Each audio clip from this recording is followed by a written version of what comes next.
Hermanas y hermanos, ya durante 3 semanas hemos caminado en este tiempo de preparación, tiempo de Adviento, tiempo de conversión, tiempo de arrepentimiento, tiempo de meditar la profundidad de uno mismo. Por eso es tiempo de Adviento. Adviento viene de advenir, es decir, esperamos la venida del Hijo de Dios.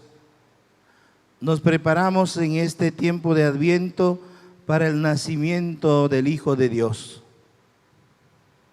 Dios que tanto amó a sus hijos,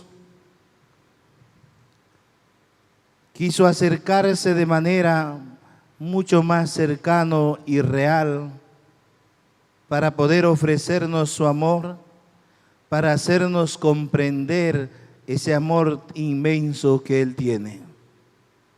No se podía explicar de otro modo este gran acontecimiento si no es por el amor del Señor. Es la profundidad de lo más grande que tiene este Dios que nos ama. Y lo único que sabe hacer este Dios es amarnos y hacer todo lo mejor por nosotros para que podamos entender su amor, para que podamos acercarnos a su gracia y podamos construir esa intimidad, esa unidad en la intimidad, construir esa cercanía, esa profundidad en el amor. No hay otra manera de comprender este tiempo, porque Dios a lo largo de la historia de la salvación ha querido acercarse a sus hijos y ha enviado mensajeros para anunciar la venida de este Hijo suyo. Y por último, dice la palabra mismo, envió a Juan, el que tenía que anunciar, el que tenía que preparar, hasta que el Hijo de Dios se manifieste en medio de nosotros. Por eso la palabra dice, por último, envió a su Hijo amado. Y tiempo de Adviento es eso. Ese tiempo de espera, de preparación, para que por último Dios que tanto nos ama, envíe a su Hijo único para que manifieste el amor del Padre, para que revele esa gracia, ese poder de Dios. Por eso estamos comenzando la primera noche de esta novena, de estas 9 noches de camino hacia el nacimiento del Señor, hacia el pesebre del Señor, donde nace en la sencillez, en la pobreza, en la marginalidad. Siendo el Dios, el Todopoderoso, se manifiesta en la pequeñez, en la sencillez, en lo vulnerable. Hermanos, esto es una señal grande del amor de Dios. Dios, al tomar nuestra carne mortal, nos toma a nosotros y nos levanta para engrandecernos por su misericordia. Si a lo largo de la historia de la salvación habíamos perdido la gracia de Dios, nos habíamos apartado del amor de Dios y no hemos sido capaces de escuchar a los mensajeros de Dios y reconocer a Dios que estaba con nosotros en este camino, Dios toma nuestra naturaleza y por eso es enviado el ángel a María, esta pobre mujer, a esta sencilla mujer, casi niña todavía, para tomar nuestra naturaleza y así mostrarnos ese amor profundo que Él tiene a nosotros. Pero hermanos, para sobrevalorar nuestra naturaleza. Aquí acaba todo pensamiento, todo rechazo a la naturaleza mismo. Y aquí tenemos que tener cuidado. Es Jesús, el Hijo de Dios, que tomó nuestro cuerpo mortal para poder divinizarlo, para poder consagrarlo. Muchas veces nosotros, en nuestra sencillez o por decir que no somos dignos o que no merecemos esa gracia de Dios, a veces rechazamos nuestra naturaleza, a veces miramos como pecaminoso, a veces miramos como que algo despreciable. Esto no es así. Es Dios que tomó nuestra naturaleza, esa sencillez, lo vulnerable que es nuestra naturaleza, para poder consagrarlo, para poder enaltecerlo, para poder llenarlo de su gracia y de su amor.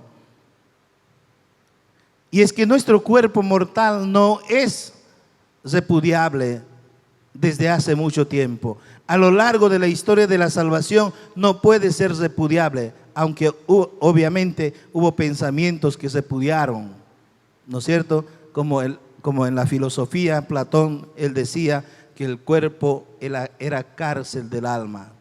Y entonces había que sacrificar, fíjense esto, había que sacrificar, mortificar el cuerpo para liberar el alma. Y ahí aparece también, desde esta filosofía, se pega también en la religión, cuando en la iglesia también hay este pensamiento. No sé si recuerdan ustedes aquella época donde en la iglesia también se pensaba que al cuerpo hay que mortificarlo. ¿Ya? En los conventos, en los monasterios, las monjas, los monjes, lo que hacían era usaban cilicios.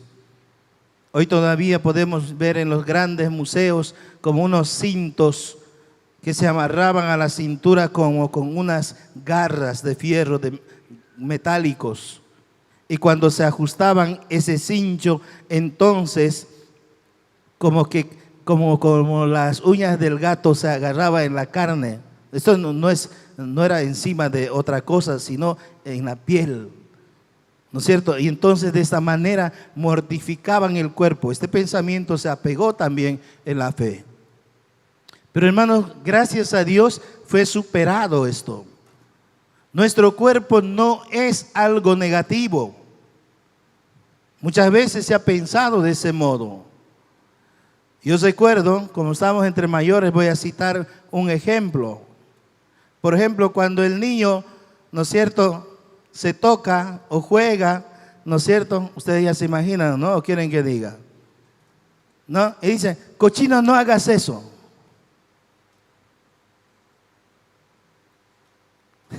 y nos han hecho creer que es cochino, que no te puedes tocar. Y esto también es parte de la religión. Porque se creía que nuestro cuerpo era pecaminoso, no era limpio, no era puro. Obviamente no somos pecadores, nuestra naturaleza tiende al pecado, pero nuestro cuerpo no es algo malo. En la vida religiosa igual, pasaba, como a los niños decir, cochino, no te toques, o las mamás, es caca, ¿no? Para decirle al niño que no se toque, como que hay que rechazar, eso está malo. En la vida religiosa también, en la vida monástica pasaba eso.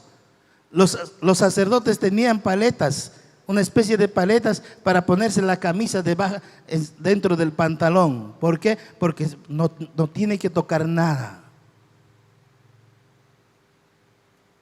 Oiga, nuestro cuerpo era visto también como algo malo. Pero no, la gracia de Dios rescata. Nunca fue malo el cuerpo del hombre.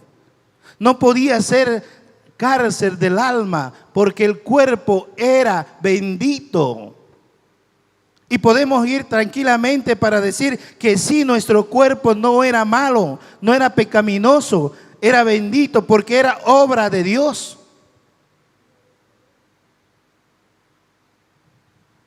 Vayámonos al relato de la creación. Dios, cuando empieza a obrar cada día, empieza a crear las cosas, empieza a decir que las cosas que había creado al finalizar eran buenos. Pero cuando creó al hombre, no dijo que era pecaminoso, que era malo. Era muy bueno. Dios nos ha creado superior a las cosas que ha creado. No era malo nuestro cuerpo. Pero sin embargo, estas filosofías han invadido también a la religión y han hecho creer que el cuerpo del hombre es sucio. Y tocarse y estas cosas era malo. Pero hermanos, con la venida del Señor, a lo que estamos preparándonos, el cuerpo del hombre es santificado. ¿Cómo pueden entender ustedes que Dios se fije en lo malo? Pensemos en eso que nos han enseñado, es malo. Nuestro cuerpo no es malo, no es sucio. Es obra de Dios. Es superior a todo lo que Dios ha creado. Y el Salmo 8 lo dice claramente, que es el hombre para que te acuerdes, el ser humano para darle poder. Lo hiciste poco inferior a los ángeles. Está hablando de la integridad de la persona. Y mucho más aún, tenemos que decir, con la venida del Hijo de Dios, este cuerpo frágil y mortal ha sido consagrado por el Señor. Porque este Dios que tiene poder toma en posesión ese cuerpo mortal, obviamente frágil, débil, pequeño, vulnerable, pero toma el Señor para poder hacer nacer de esa vulnerabilidad a su Hijo único Jesucristo. Y es a eso que nos estamos preparando. Nuestro cuerpo es sagrado. Razón tiene Pablo para decir que nuestro cuerpo es templo del Espíritu Santo. ¿Acaso el templo del Espíritu Santo puede ser sucio? Si no, sería contradictorio, ¿verdad? ¿Cómo puede ser sucio el templo del Espíritu Santo? Hermanos, Dios ha consagrado este cuerpo mortal al tomar posesión de ella. Porque Dios ha tomado nuestra carne mortal para engrandecerlo. Porque Dios ha tomado nuestra naturaleza. Por eso dice Pablo, se ha hecho semejante a nosotros, pero menos en el pecado. No es que el cuerpo sea sucio, sino más al contrario, nosotros por nuestra libre elección, por el libre albedrío, no optamos por las cosas buenas, entonces este cuerpo frágil sucumbe frente al pecado. No es que nuestro cuerpo sea malo. Nosotros tenemos vida, sentimos, existimos. Y entonces en esa vida, al vivirlo, nosotros nos equivocamos porque decidimos de otro modo, no de la forma correcta.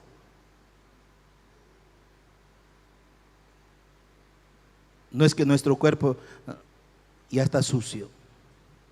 Nuestro cuerpo es creación de Dios y la mejor creación frente a los demás. Y entonces, hermanos, tenemos que pensar desde ese punto de vista. Imagínense, el Espíritu Santo vino a María, le saludó y le dijo: tú vas a dar a luz un hijo al que le vas a poner Jesús. Dios toma la carne mortal. Jesús no es, como decían, con un cuerpo aparente. Eso es mentira. Nosotros creemos en un Hijo de Dios que es verdadero hombre y verdadero Dios. No era apariencia humana, era realmente. Él realmente tomó nuestro cuerpo. Por eso vino como último, ¿no? De aquí hemos salido, vino como último o envió como último a su Hijo único para salvarnos. Pero fíjense la manera de salvarnos. Esto es todo lo que hemos hablado. Tomarnos, hacerse parte de nosotros. La última opción de Dios es llegar a nosotros, hacerse como nosotros. Tomar nuestra naturaleza y consagrarlo. Tomar nuestra naturaleza demostrándonos que es posible que nosotros podemos ser mucho más grandes de lo que somos. Somos pequeños, pero tenemos una proyección a lo más grande posible. Lo que Jesús mismo nos ha dicho. Sean como su Padre del cielo. En otras palabras, si Dios es santo, nosotros estamos llamados a la santidad por pura gracia de Dios. Y el Evangelio lo que toca aquí es que todos estos acontecimientos que son testimonios, ¿no? Estos testimonios demuestran la gloria, el poder de Dios en medio de nosotros. Nos demuestran todo el poderío, toda la grandeza del amor de Dios. Por eso celebramos la Eucaristía, donde Jesús, el Hijo de Dios, el que ha tomado nuestro cuerpo mortal, se parte para nosotros como alimento. Pero como alimento que nos prepara para la vida eterna, que nos proyecta a la vida eterna. Si no hubiera nacido en medio de nosotros, ¿qué cuerpo hubiera partido? ¿No es cierto? Pero es un cuerpo real. Por eso dice, tomen y coman. Esto es mi cuerpo, esto es mi carne, esto es mi sangre derramada por ustedes. Y entonces, lo digo esto porque dije hace rato, Pablo lo dice muy bien, que nosotros somos templos del Espíritu Santo. Lo dice muy bien. Pero hermanos, que cada vez que celebramos nosotros la Eucaristía, nos volvemos en tabernáculos de Cristo sacramentado. Imagínense esa maravilla. Esto es la manifestación de la gloria de Dios. Hoy nos estamos preparando para el nacimiento de Jesús, para celebrar este gran acontecimiento. Pero cada vez que nosotros celebramos la Eucaristía, Jesús entra en nuestro cuerpo mortal y se deposita. Y entonces nuestro cuerpo se vuelve en tabernáculo de Cristo sacramentado. Qué privilegio más grande nosotros, los hijos de Dios, que el Dios mismo se deposita en este cuerpo frágil, vulnerable, en este cuerpo que en determinado tiempo fue rechazado. Hermanos, es pura gracia de Dios. 9 días de recorrido, de una preparación intensa para contemplar, para glorificar el nombre de Dios en el nacimiento de su Hijo. Pero yo les pregunto, hermanos, tanto he hablado del amor de Dios, ¿no? Si Dios nos ha hecho superiores a todo lo creado, así como hemos dicho, no somos malos. O sea, nuestro cuerpo, nuestra naturaleza no es malo en sí mismo. ¿Cómo estamos llegando a la Navidad? Estas 3 semanas que hemos avanzado, estas 3 semanas de camino que hemos hecho de Adviento, ¿cómo está nuestro corazón? ¿Qué está venciendo en nosotros? ¿La vulnerabilidad o la gracia de Dios está transformando día a día? ¿En qué estamos pensando? en cosas superficiales o en cosas fundamentales.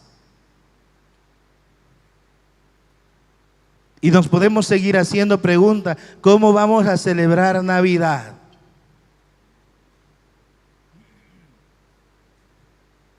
Vamos a celebrar Navidad reuniéndonos en familia, orando, glorificando la gloria de Dios, el amor de Dios que se había manifestado en medio de nosotros por el nacimiento de su Hijo.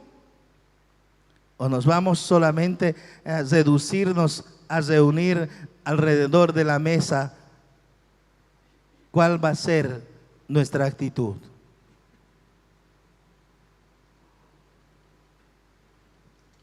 Esta vez Navidad ha tocado fin de semana.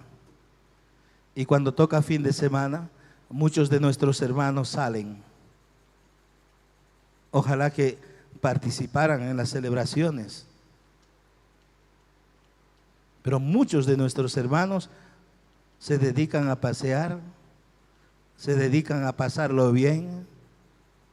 Y esto no tiene que ser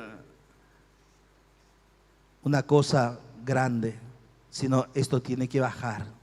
Tenemos que trabajar nosotros como hijos de Dios para que estas cosas, los paseos, las excursiones en estos tiempos sagrados, en estos tiempos grandes se acaben, sino más al contrario, que nuestras familias, que nosotros mismos podamos reunirnos alrededor de este Dios que nace para salvarnos, para rescatarnos, para consagrar nuestro cuerpo frágil. Es una fiesta tremenda, una fiesta profunda, es una fiesta tan importante, Navidad.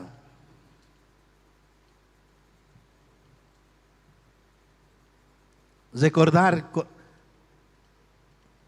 ese nacimiento del Hijo, ese niño, esa madre, ese padre José y María que tocan las puertas, pero fíjense cómo el Hijo de Dios no puede conseguir un lugar. Es una maravilla. ¿Acaso Dios no podía hacer otra cosa? Pero Dios, como tomó la sencillez, la humildad, lo vulnerable, nacer en un pesebre sencillo, pobre, en medio de animales, para demostrarnos su amor, para demostrarnos su poder, para demostrarnos lo que después nos enseña. No es necesario engrandecerse, mas al contrario es reconocer nuestra pequeñez, nuestra sencillez y servir unos a otros. Desde su nacimiento nos enseña eso. La humildad sobre todo. Y si hablamos de la humildad, volvemos a la pregunta de cómo estamos preparándonos a la Navidad. Si sobre todas las cosas es la humildad, es la sencillez.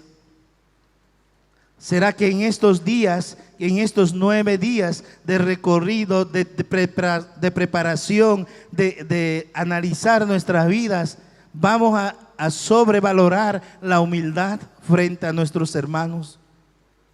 Las esposas frente a los esposos frente a las esposas, los hijos frente a los padres frente a los hijos.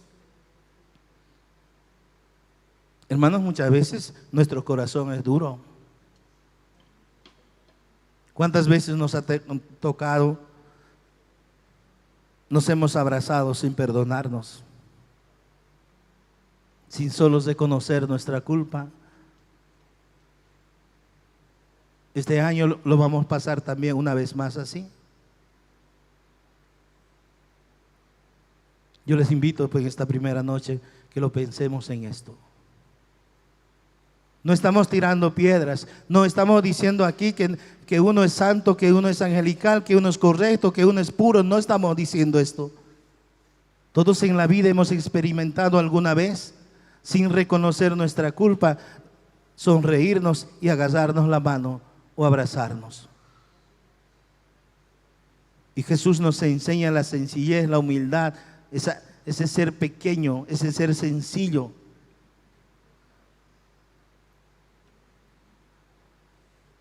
Y nosotros dejémonos también guiar por el Espíritu Santo y que el Espíritu Santo de Dios abra nuestros corazones para ofrecérselo a nuestros hermanos, pero un corazón sincero, un corazón lleno de bondad, lleno de misericordia, a ejemplo de ese Jesús que nace en un pesebre, en un lugar pobre y sencillo. Cerremos nuestros ojos un ratito y entreguémoselo al Señor nuestra vida. Entreguémoselo al Señor muchas veces por orgullo, por prepotencia, no nos hemos abierto de manera transparente al hermano. Digámoselo a este Jesús, a quien queremos celebrar en 9 días, este Jesús pobre, humilde, sencillo, vulnerable, que nace en un pesebre.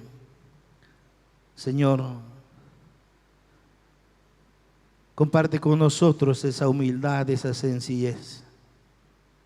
Enséñanos, Señor, a reconocer nuestras flaquezas, nuestras debilidades. A reconocer que tú has tomado nuestro cuerpo frágil para poderlo engrandecer.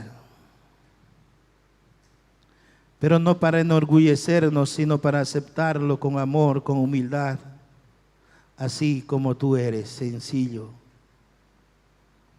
humilde, que se entrega totalmente por nuestra salvación. Haz que nuestros corazones puedan cambiar y podamos tomar una actitud de humildad y sencillez, así como tú eres. Eres Dios, pero te hiciste pequeño. Eres el Rey de Reyes, pero te hiciste vulnerable. Enséñanos, Señor, por medio de tu gracia, por medio de tu Espíritu Santo, que sepamos ser humildes, sencillos, al servicio de tu reino, porque tú nos amas y tú quieres que nos parezcamos a nuestro Padre del cielo. Bendito y alabado seas, Señor. Que estas 9 noches, Señor, cerca de tu pesebre, sean para sanar nuestros corazones, sean para sanar nuestras heridas, sean para sanar todo aquello que nos cuesta, que por tu gracia y por tu amor, por ese ejemplo que tú nos das de servicialidad, podamos crecer, Señor, en tu bondad y en tu misericordia. Bendito y alabado seas por siempre, Señor. Démosle un fuerte aplauso a este Dios que se ha hecho hombre en medio de nosotros para salvarnos y santificar nuestro cuerpo mortal. Hermanas y hermanos,